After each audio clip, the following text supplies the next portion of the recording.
Hello, and thank you so much for being with us here today. Thank you. Yes, almost the last one today. Yeah, just about. I can't believe how quickly time has just flown by here this week.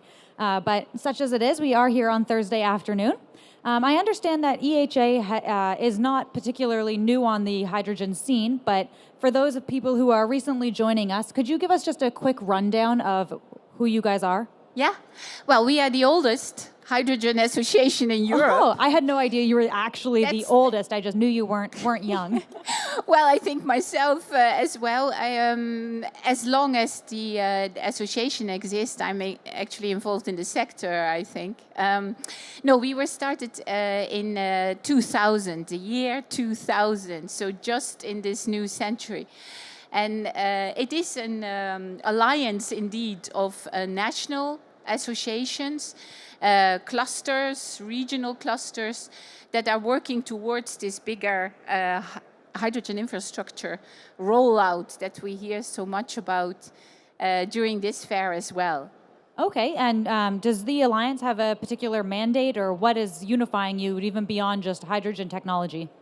Well, I think what's unifying us is our relationship with the stakeholders at national level, as this was established by people who started the technology from the very beginning, from the potential they saw in research, in innovation, first products, the production of these first products, and that's how we moved along with them in presenting and explaining to policymakers what actually was happening to build the confidence in those policy environments, so you will, that big things can happen. Right. So you mentioned that you guys have a heavy influence on the policymakers. Could you speak a little bit to some of the challenges of bridging the gap between the technology and the policies, and how we actually see that trickling down to the implementation of using hydrogen technology within Europe?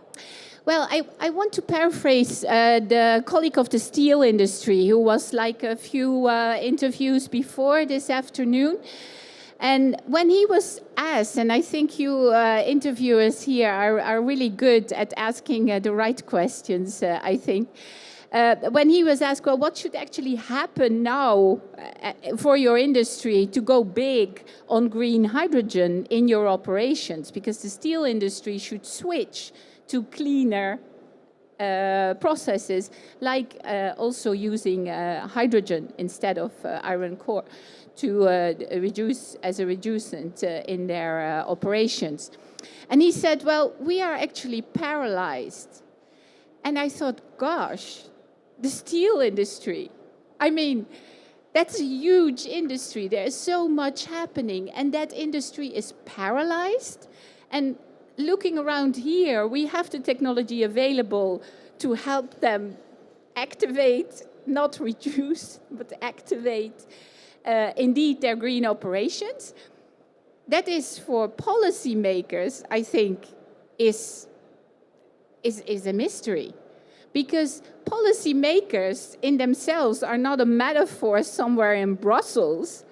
These are people looking in their departments for indeed responding to the Greta's and the youth that is marching their streets nowadays, and particularly in Brussels, which has surprised me. There are a lot of marches in Brussels for all kinds of reasons.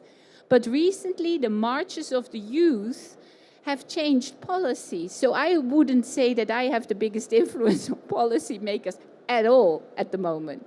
But it is indeed a question of people deciding and being confident in making decisions on millions and tens of them, tens of millions, to go into the larger projects. So what do we need? Do we need to invite them over here? Should they have a stand here and indeed become a bit among one of us?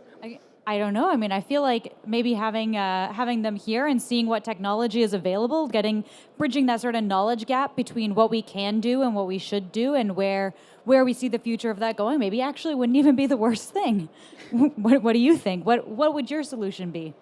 Well, I think with our members, and indeed with our operations in Brussels, because that is, of course, where our office is based, we see that right now when we hear all the talks, all this week, because on stage we had so many declarations that the time is now to go big, to keep the industry in Europe, to get the technology developed in Europe with great programs like the joint undertaking, the EU joint undertaking, up to speed where they can really feel this is production, this is market, this is keeping the jobs in our country in an industry that is really at the top. Electrolyzer industry is at the top at global level, European electrolyzer industry. Yeah, absolutely. This week we've heard from so many, specifically electrolyzer companies, that the technology is sound. It's there, but the rollout is definitely, they're not necessarily seeing it on such a large scale. So you are here a little bit to talk about some of the strategies to bring awareness to this technology to the rest of the public and thus to the policymakers, and hopefully see that trickle down. So what sort of strategies would you be recommending? Well, I think, yeah, of course, it's the soft strategies, what we call soft strategies, but I do think what we need right now on national and regional level is people that sit with policymakers. Policymakers are indeed no entity that is always defined as the same kind of, yeah, a bit, yeah, as a person that doesn't want to swing into action. I think, like every one of us, we are aware that things need to accelerate, that there is an urgency to put those zero-emission technologies out there. So what we try to do also in Brussels is to build these longer-term relationships, even though with politicians, as we know, there's a big change every now and then with the ones that do have the power. But to be there and to have that commitment to indeed follow them up. When they leave the parliament, then you go to the next one and you put the same talk and pitch again to them and then follow up. It's not one time saying, you have to do the math. That's, of course, but you don't get them on board in saying that they can't do the math. Most people in the departments, also in the Commission, can do the math, but you have to stick with them in the processes of decision making that are what they are until we change them. We, as voters in May, can change them. But it's still us for a part too, to break down the conventional ways of policymaking. And as long as policy making is indeed explaining the technology, finding ways and programs to funnel the money to the right players that are able to deliver, then that is what we should do. But we are not with many people. So associations that flag that things are needed also need to go down the path with policymakers to make sure that they continue to feel confident in working with you. If not, we are always faced with technology neutrality like as a protocol in Europe. So there are other players out there that take over, of course. Right. At this point, I'd also like to mention to the audience that if you have any questions at any time, feel free just to put your hand up and I will bring the microphone down to you. But while we're getting back to our conversation as well, you were mentioning in your last thing that you have different strategies to show the policymakers what the technology can do. So you have partnerships, or you've helped bring companies together to showcase this, or pilot projects. Do you have any projects that are particularly effective? Yeah, I think one that's actually in my own country. I'm Dutch, but 3 years ago we had opened a bit the pathway in a big infrastructure program of the EU, because of course EU has a lot of different programs where you could tap into, and for a long time we concentrated on development programs, technology development programs like the joint undertaking, a little bit of demonstration. But about 4 years ago, we saw that there was a need to connect to big infrastructure projects, to get into the system of a transport network program, to ensure that we have the infrastructure ready for stations and for hydrogen supply into transport corridors. So we went with the Dutch Ministry of Infrastructure to the Commission, and that's where we facilitate the meetings with the right person who is actually responsible at that moment in time. So we are not wasting time with the ones that will be maybe leaving the Commission in 2 months. You all have to do your homework in that, of course, to organize effective meetings. But we went there and said, well, hey, there's no money for this synergy between energy networks and transport networks. So why not create a program? And of course, it's a logic question. So we facilitated the first synergy program and funding for 7 synergy projects that were finally then approved in 2017. And one of them is the big TSO 2020 initiative in Groningen, in the north of the Netherlands.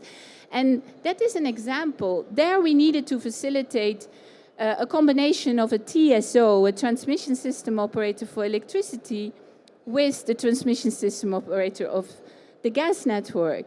And that was the first time that at executive level these people were talking. That was 3 years ago.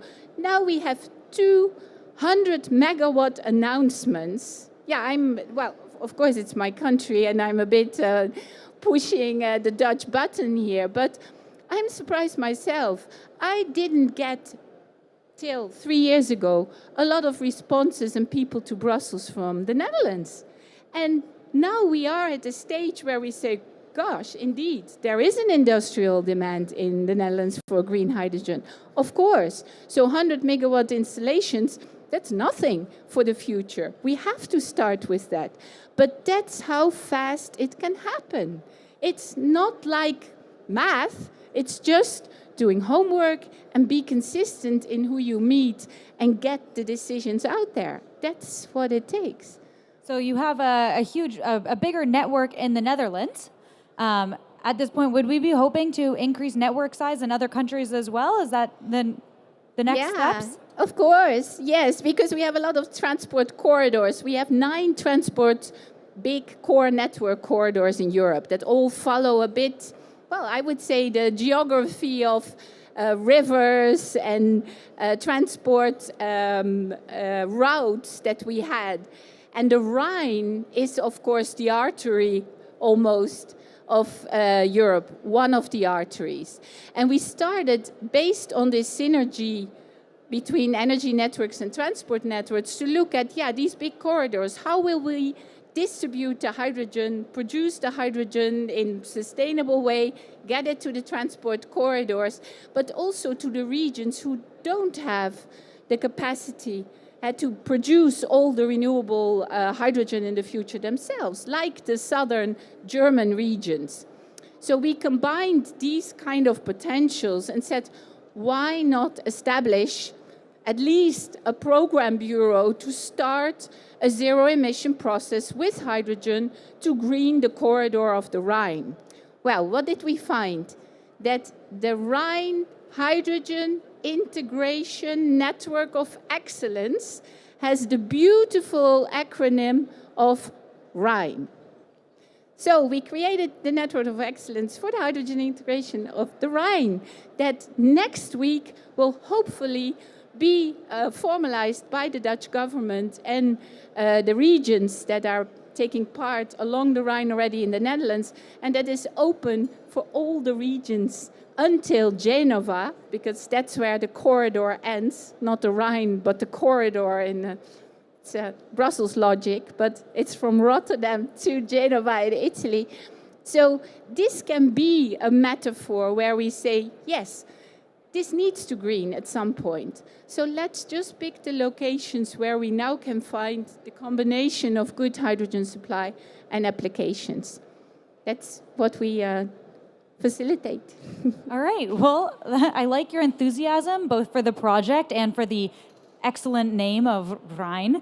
Really couldn't have come up with a better one for that. It really worked out quite nicely. So that's great. At this point, do we have any questions from the audience? Okay, get your questions in soon because you'll be returning to Brussels shortly. Is that right? Yes. Yeah. Fridays are good for meetings in Brussels, as a secret. Friday afternoons, usually you find some people with some time. Okay, so if you have any questions that occur to you, please take the time to chat with you now so that you can have that opportunity. All right, just on a final closing note, other than the Rhine project or even as well, could you just leave a parting note of something that you're super excited about in the upcoming future?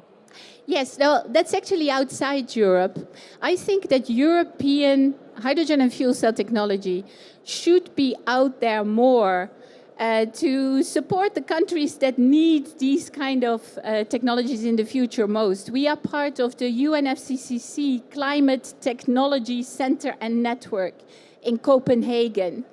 And indeed, these are the facilities of the UNFCCC to get the technologies in visibility of the big green climate fund that will help emerging economies and developing countries to implement these technologies as well. And I think as a collective here with a lot of power to make it happen and increasing investment companies in there, I think we should be looking beyond European borders to help indeed reduce these emissions where they are needed most.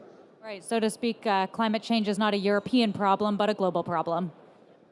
All right, well, thank you so much for being here with us today. I hope you continue to enjoy your time at the fair and safe trip back to Brussels and continue influencing those policymakers.